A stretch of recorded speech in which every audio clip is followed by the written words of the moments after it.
Digital exclusive లో మనం చూస్తున్నాం. ఉదయం హైదరాబాద్ జేఎన్2 దగ్గర ఒక కారు బీభత్సం సృష్టించింది.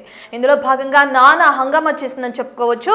అయితే ఈ కారులో కొంతమంది యువకులు ప్రయాణిస్తున్నట్లుగా కూడా పోలీసులు నిర్ధారణకు వచ్చారు. ఇప్పటికే కారుకి సంబంధించి పోలీసులు ఎంక్వైరీ కూడా స్టార్ట్ చేసినట్లుగా కూడా మనకి సమాచారం అందుతుంది. ఫ్లైఓవర్ పై కారు బీభత్సం సృష్టించడంతో ఒక్కసారిగా అక్కడున్న ప్రజలందరూ కూడా భయభ్రాంతులకు గురయ్యారని చెప్పుకోవచ్చు. ఎందుకంటే ఈ మధ్యకాలంలో మనం బాగా చూస్తూనే ఉన్నాం. ప్రతి న్యూస్ లో కామన్ గా వస్తుంది రోడ్డు ప్రమాదాలు, కార్ యాక్సిడెంట్, లేదంటే బస్సు దగ్ధమైన న్యూస్లే ఈ మధ్య కాలంలో తరచూ వింటూ ఉన్నాం. ఇక ఈ క్రమంలో ఈ కారు బీభత్సంతో అక్కడున్న ప్రజలందరూ కూడా ఒక్కసారిగా భయభ్రాంతులకి గురయ్యారు. హైదరాబాద్ జేఎన్టీయూ ఫ్లైఓవర్ పై ఈ కారు బీభత్సం సృష్టించడం జరిగింది. ఉదయం సుమారు 8 గంటల టైంలో అటు రైతు బజార్ దాటి ఆ ముందుకు వెళుతున్న కారు ఒక్కసారిగా నానా హంగామా క్రియేట్ చేసింది. అయితే ఆ ఫ్లైఓవర్ ఎక్కి డివైడర్ ను ఢీ కొట్టడం వల్ల ఇదంతా జరిగిందని చెప్పి కూడా అక్కడ స్థానికులు తెలియజేస్తున్నారు. అసలు ఫ్లైఓవర్ ఎక్కిన కారు డివైడర్ ని ఎందుకు ఢీ కొట్టాల్సి వచ్చింది ఏంటనే డీటెయిల్స్ కూడా మనకు తెలియాల్సింది. ఇక ఆ తర్వాత బైక్ ను ఢీ కొట్టిన కారు ఒక్కసారిగా బోల్తా పట్టడం జరిగింది. కారులో 2 యువకులు, 3 యువతులు కూడా ఉన్నట్లు తెలుస్తుంది. వీళ్ళందరూ సుడాన్ దేశస్తులుగా కూడా ఇప్పటికే గుర్తించారు. వీరి గురించి ఎంక్వైరీ అనేది స్టార్ట్ చేశారు. ప్రమాదం తర్వాత వీళ్ళందరూ కూడా వేరే కారులు అక్కడ నుంచి పరారైనట్లు తెలుస్తుంది. అయితే కారు యాక్సిడెంట్ జరిగిన స్పాట్స్ మన దగ్గర ఉన్నాయి. ఒకసారి వాటిని చూద్దాం.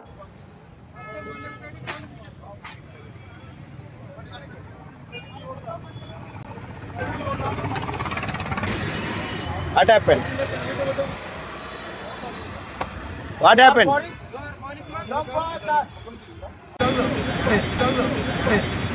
What happened? What happened?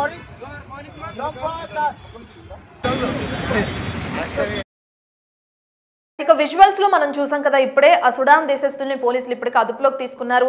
వాళ్ళ గురించి ఎంక్వైరీ అనేది కూడా కొనసాగుతుంది. అయితే ఎందుకు ఈ విధంగా కారు పల్టీ కొట్టాల్సి వచ్చింది, ఎందుకు డివైడర్ ని ఢీ కొనాల్సి వచ్చింది, అయితే దీనిలో ఎవరికైనా ప్రాణ నష్టం జరిగిందా, ఏదైనా ఆస్తి నష్టం జరిగిందా, ఈ డీటెయిల్స్ అన్ని అందించడానికి మా ప్రతినిధి గౌతమి అందుబాటులో ఉన్నారు. గౌతమి, మనం చూస్తున్నాం ఇప్పటికే కొంతమందిని పోలీసులు అదుపులోకి తీసుకున్నట్లు తెలుస్తుంది. వాళ్ళకి సంబంధించిన ఎంక్వైరీ ఎక్కడి వరకు వచ్చింది? రైట్ రత్న, అయితే హైదరాబాద్ జేఎన్టీయూ వంతెన పైన ఇవాళ పొద్దున్న 7:50 అయితే ఘోర ప్రమాదం జరిగినట్టు మనకి క్లియర్ గా కనిపిస్తోంది. అయితే ముఖ్యంగా ఆ టైం అప్పుడు ఫ్లైఓవర్ పైన అంత స్పీడ్ గా వెళ్లాల్సిన అవసరం ఏంటి, ఎందుకు అంత స్పీడ్ గా వెళ్లారు, ముఖ్యంగా అందులో ఉన్న వాళ్ళు ఎవరు అనేది మనకు పోలీసుల విచారణలో వీళ్ళు అందరూ కూడా అంటే ముఖ్యంగా 2 యువకులు ఉన్నట్టు తెలుస్తోంది. వీళ్ళు సుడాన్ కు సంబంధించిన వ్యక్తులు తెలుస్తుంది. మరి ఆ 3 ఎవరు వీళ్ళ స్నేహితులా, లేకపోతే ఇక్కడికి వచ్చిన తర్వాత వీళ్ళతో పాటు ఏమైనా కలిసి ప్రయాణం ఏమైనా చేస్తున్న వాళ్ళ అన్న విషయాలు కూడా ఇంకా తెలియాల్సింది. అయితే యాక్సిడెంట్ అయిన తర్వాత వెంటనే ఆ యువతులు అక్కడి నుంచి కార్ బుక్ చేసుకొని వెళ్ళిపోయినట్టు కూడా తెలుస్తుంది. మరి అయితే 7:50కి ఈ విధంగా జరిగింది. మరి అంతకు ముందు వీళ్ళు ఏమైనా డ్రింక్ చేసి ఉన్నారా, ఎందుకంటే అంత స్పీడ్ గా రావడానికి ఇది ఏమైనా వీళ్ళు డ్రింక్ చేసి ఏమైనా డ్రైవ్ చేశారా, లేకపోతే ఈ మధ్య మనం వాతావరణంలో మార్పు చూస్తూ ఉన్నాం, తెల్లవారుజాముకి పొగమంచు ఏర్పడడం కావచ్చు, మరి అంత పొద్దున్న ఏమైనా పొగమంచు కారణంగా ఏమైనా జరిగిందా అన్న వివరాలు కూడా ఇంకా తెలియాల్సింది.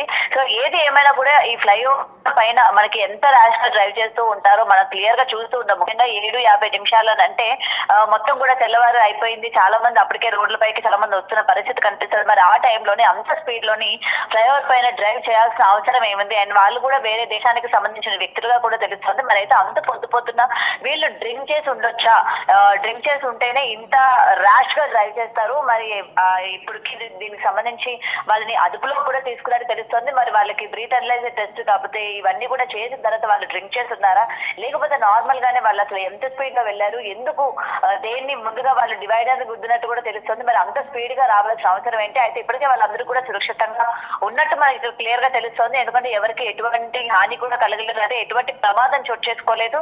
అటు యువతులు సేఫ్ గా ఉన్నారు, ఇటు వీళ్ళిద్దరూ కూడా సేఫ్ గా ఉన్నట్టు మనకైతే ఇప్పటికే క్లియర్ కనిపిస్తుంది. ఈ కార్ విజువల్స్ కనుక మనం చూసుకున్నట్లయితే ఎంత ఘోరంగా పాడైంది, ఎంత డ్యామేజ్ అయిందో మనం చూస్తున్నాం. అయితే డ్యామేజ్ బట్టి కూడా వీళ్ళు ఎంత స్పీడ్ గా వచ్చారు, వీళ్ళు ఏ విధంగా డ్రైవ్ చేసుకుంటూ వచ్చారు, మరి ఇక్కడ జేఎన్టీయూ ఫ్లైఓవర్ పైకి వచ్చే ముందు ఏమైనా యాక్సిడెంట్లు కానీ ఏమైనా చేశారా, అక్కడ ఏమైనా వీళ్ళ కార్ ఏమైనా యాక్సిడెంట్ ఏమైనా గురైందా అన్న వివరాలు కూడా ఇంకా క్లియర్ గా తెలియాల్సింది. సో ఏదేమైనా కూడా వన్స్ రోడ్డు మీదకి వచ్చినప్పుడు ఎప్పటికప్పుడు హెచ్చరిస్తూనే ఉంటారు పోలీసులు. వన్స్ సిటీలోకి వచ్చిన తర్వాత ఎంత స్పీడ్ మెయింటైన్ చేయాలి, ఏ విధంగా ఉండాలి, ఉండాలి. అండ్ ఫ్లైఓవర్ పైన కూడా మనకి ఒకటే సింగిల్ రూట్ వెళ్తాం కదా, మనల్ని ఎవరు ఆపే వాళ్ళు ఉండరు అని చెప్పి చాలా మంది ఇంకా అక్కడ మనకి స్పీడ్ బ్రేకర్స్ కూడా ఉండవు కాబట్టి నచ్చినంత స్పీడ్ లో మనం వెళ్ళొచ్చు అన్నట్లు మనం ఎప్పటికప్పుడు ఫ్లైఓవర్స్ పైన అటు బైక్స్ కావచ్చు లేకపోతే కార్స్ కావచ్చు స్పీడ్ గా వెళ్ళి యాక్సిడెంట్లకి గురైన పరిస్థితులు మనం చూసాం. అంటే ఎవరు వచ్చి గుద్దాల్సిన అవసరం లేదు, వాళ్ళే వెళ్ళి డివైడర్ ని ఢీకొనడం కావచ్చు లేకపోతే స్పీడ్ కంట్రోల్ చేసుకోకపోవడం కావచ్చు. సో ఇలాంటివన్నీ ముఖ్యంగా ఈ ఫ్లైఓవర్స్ పైన మనం చూస్తూ ఉంటాం. మరి ఫ్లైఓవర్స్ ఎక్కిన తర్వాత ఇంకెంత సురక్షితంగా డ్రైవ్ చేయాలి, ఏ విధమైన స్పీడ్ మెయింటైన్ చేయాలి అన్న నియమాలు కూడా పెట్టడం ఇక కంపల్సరీ అన్నట్టు మనకి ఇక్కడ కనిపిస్తుంది. అండ్ దట్టు ఇవాళ ఆదివారం కాబట్టి ట్రాఫిక్ తక్కువగా ఉండడం, జనాలు కూడా తక్కువగా ఉండడం, వీకెండ్ కావడం వల్ల ఇంకా ర్యాష్ డ్రైవింగ్ చేసే అవకాశాలు మనకి చాలా వరకు కనిపిస్తూ ఉంటాయి. ఇలాంటి యాక్సిడెంట్లు కూడా అయ్యే ఛాన్సెస్ కూడా చాలా ఉంటాయి. మరి పోలీసులు వీళ్ళని ఇప్పటికే అదుపులోకి తీసుకున్నారు. మరి వీళ్ళు డ్రింక్ చేసి డ్రైవ్ చేశారా లేకపోతే డ్రింక్ చేయలేదా, ఇంతకు ముందు అంటే ఇక్కడికి ఎక్కే ముందు ఏమైనా యాక్సిడెంట్లకి ఏమైనా గురయ్యిందా కారు, లేకపోతే వీళ్ళు దేనైనా గుద్దే ప్రయత్నం ఏమైనా చేశారా అన్న వివరాలు కూడా ఇంకా పూర్తిగా తెలియాల్సింది Ratna. Right, thank you Gautami. ఇక మనం స్క్రీన్ పైన ఏదైతే బిగ్ టీవీ స్క్రీన్ పైన చూస్తున్న విజువల్స్లో చూస్తే క్లియర్గా అర్థమవుతుంది. కారు ఒకవేళ అంటే ఉదయం అయింది కాబట్టి ఆ సమయంలో అందరూ కూడా మేల్కొని ఉంటారు అని చెప్పుకోవచ్చు. ఉదయం 8 గంటలు ఆ సమయం అంటే సో దానివల్ల ప్రమాద తీవ్రత కాస్త తగ్గిందని చెప్పుకోవచ్చు. మిడ్ నైట్ అయినా లేదంటే ఎర్లీ మార్నింగ్స్ టైమ్స్లో అయితే ఆ సమయాల్లో ఎవరికి వారు పని చేసుకుంటూ వెళ్తూ ఉంటారు, లేదంటే ఎవరికి వాళ్ళు వాళ్ళ పనుల్లో నిమగ్నమై ఉన్న సమయాల్లో ఆ సమయంలో అటు ఎవరైనా రోడ్లు క్లీన్ చేసే వాళ్ళు ఉన్నా కూడా ఖచ్చితంగా ప్రాణాపాయం అనేది తలెత్తే అవకాశం కూడా ఎంతగానో ఉంది. అయితే వీళ్ళు మద్యం మత్తులో డ్రైవ్ చేస్తున్నారా లేదంటే ఏమైనా గంజాయి డ్రగ్స్ వంటివి తీసుకున్నారా అని కూడా పోలీసులు ఇప్పటికే విచారణ చేస్తున్నారు. విచారణలో భాగంగా ఈ విషయాలన్నీ తెలిసే అవకాశం కనిపిస్తుంది. కారుని విజువల్స్లో భాగంగా మనం ఏదైతే నా పక్కన బాక్స్లో ప్లే అవుతున్నాయో ఆ విజువల్స్ను చూస్తే కారు పరిస్థితి ఏ విధంగా ఉందో అర్థమవుతుంది. అదృష్టవశాత్తు వీళ్ళందరూ కూడా బయటపడ్డారు, లేదంటే అదృష్టవశాత్తు అక్కడ ఎవరు లేకపోవడంతో ప్రాణాపాయం తప్పిందని చెప్పుకోవచ్చు. ఒకవేళ అక్కడ ఎవరైనా ఉంటే ఆ సమయంలో ఖచ్చితంగా ప్రాణ నష్టం అనేది ఎక్కువగా జరిగేదే.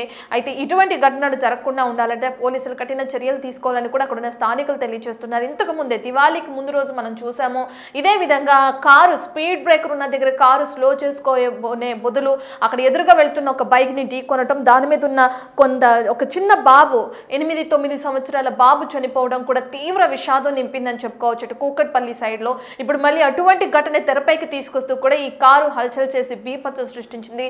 ఫ్లైఓవర్ పై ఈ విధంగా స్టంట్లు వేసుకుంటూ వెళ్లడంతో అక్కడ ఉన్న ప్రజలందరూ కూడా భయభ్రాంతులకి గురయ్యారు. మరి ఈ ఘటనకు సంబంధించి పోలీసుల ఎంక్వైరీ ఇప్పటికే కొనసాగుతుంది. వాళ్ళని అదుపులోకి తీసుకున్నట్లు కూడా తెలుస్తుంది. కారు ఎక్కడి నుంచి తెచ్చారు ఏంటనే డీటెయిల్స్ లో కూడా పోలీసుల విచారణలో భాగంగా తెలిసే అవకాశం కనిపిస్తుంది.